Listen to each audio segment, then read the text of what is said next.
Am I the problem for not paying my friend's $800 hospital bill after she insisted on taking our aggressive dog and got bit? 4 years ago, my husband and I got a dog. He was great until we had a traumatic event at the vet, and after that, he was never the same. When I got pregnant, he became extremely protective and started showing unpredictable aggression. He bit me, my husband, and a stranger. Multiple professionals evaluated him and told us he likely had a neurological issue and that his aggression was not something that could be safely fixed. We were told several times that euthanasia was the safest option. This was an incredibly hard decision, but with a 1-year-old at home, we finally accepted it was what we had to do. Here is where the conflict starts. I have a close friend who loved our dog. When we told her our decision, she and her husband repeatedly said, "Do not put that dog down," and insisted they would take him instead. We told them many times that we did not think it was a good idea and that we wanted to handle this ourselves. They kept pushing.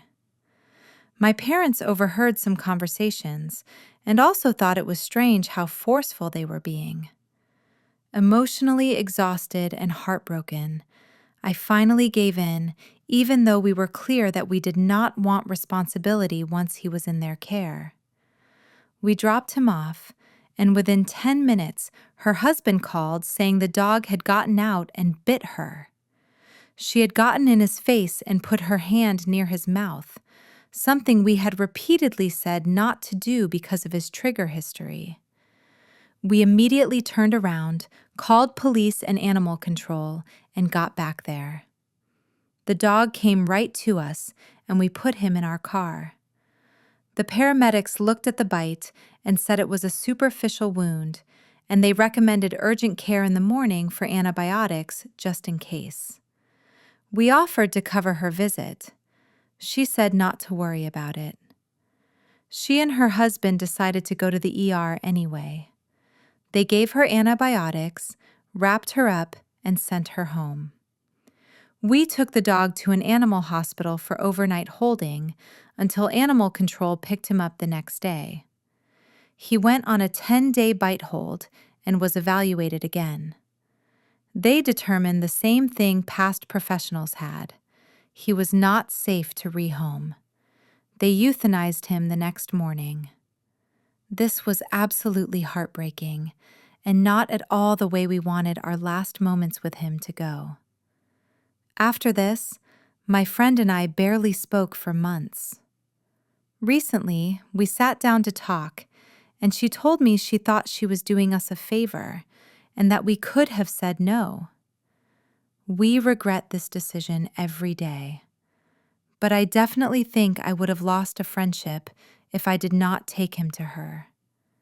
She also told me she was upset we never offered to pay the ER bill, even though she told us that night not to worry about it. She brought this up right after mentioning my husband's business was doing well financially. I am genuinely confused how we are in the wrong here. We disclosed the dog's full aggression history. She witnessed and had heard all of our incidents over the 4 years. We repeatedly said we did not think she should take him. She insisted. She ignored our safety warnings. She told us not to worry about the bill that night, and we were in the middle of grieving the loss of our dog. My husband and I regret it every day, and we wish for everyone in the situation that things had turned out differently. Am I the problem for not paying her $800 hospital bill after she told us not to, or for feeling like she put us in a position